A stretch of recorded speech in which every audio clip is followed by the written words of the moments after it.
అందరూ ఎలా ఉన్నారు? నేను చాలా బాగున్నాను. ఈరోజు మా ఇంటి రెసిపీ వచ్చేసి బగారా అన్నానికి త్రీ కప్స్ అండి. నేను 3 కప్స్ బాస్మతి రైస్ వాష్ చేసి పెట్టుకున్నా, ½ అన్ అవర్ నానబెట్టుకోవాలి. ఇప్పుడు ప్రాసెస్లోకి వెళ్దామండి. కడాయి పెట్టుకున్నాను. కడాయిలో ఒక 2 టేబుల్ స్పూన్ నెయ్యి యాడ్ చేసుకోవాలి. ఒక టేబుల్ స్పూను ఆయిల్ యాడ్ చేసుకోవాలి. ఒక 2 టేబుల్ స్పూన్ ఆయిల్ యాడ్ చేసుకోవాలి. ఇది కాస్త హీట్ అయిన తర్వాత ఓకే అండి, ఆయిల్ కాస్త హీట్ అయింది.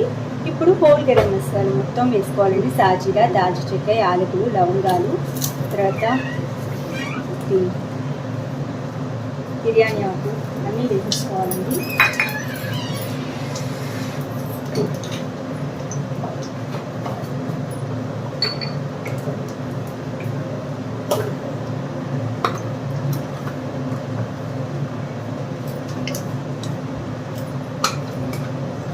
అనాసపు కూడా వేసుకోవాలి. బాగా వేపాలి.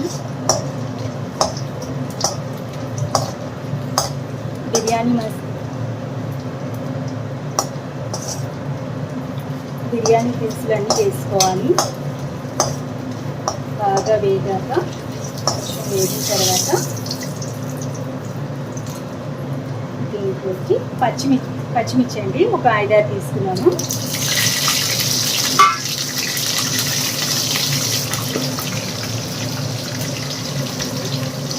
వేపాలి.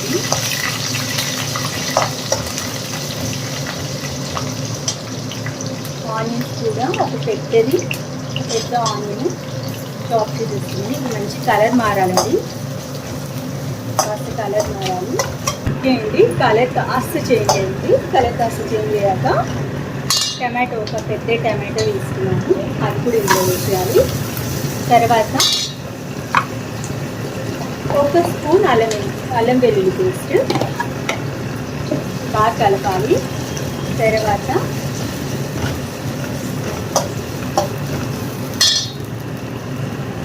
పచ్చి బఠానీ వేసుకోవాలి. ఒక ½ కప్ తీసుకున్నానండి నేను. ఇది వేగాయండి. ఇప్పుడు మనం ఏం చేయాలంటే, నేను చిన్న కొత్తిమీర కట్ట, చిన్న పుదీనా కట్ట తీసుకున్నాను, అది ఇందులో వేసుకోవాలండి. సన్నగా చాప్ చేసుకొని వేసుకోవాలండి. దాన్ని బాగా కలపాలి. సాల్ట్ వేసుకోవాలి.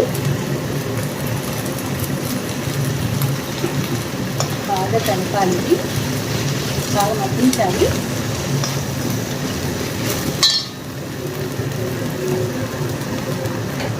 ఒక స్పూన్ ధనియాల పొడి అండి.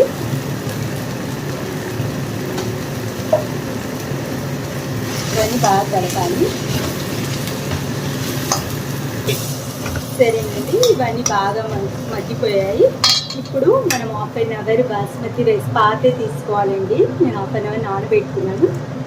ఇది ఇందులో వేసేసి బాగా కలుపుకోవాలి. పోయే వరకు బాగా కలపాలి. ఓకే అండి, చెమ్మ మొత్తం పోయింది. ఇప్పుడు నేను ఇది రైస్ కుక్కర్లో షిఫ్ట్ చేసుకొని దీని క్వాంటిటీ ప్రకారం వాటర్ వేసుకొని కుక్ చేసుకోవడం. ఇప్పుడు రైస్ కుక్కర్లోకి షిఫ్ట్ చేసుకున్నానండి.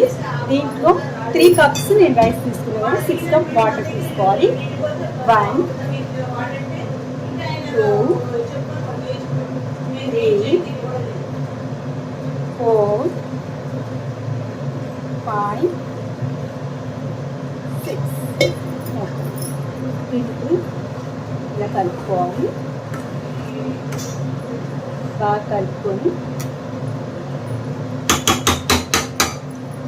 చేసుకోవాలి.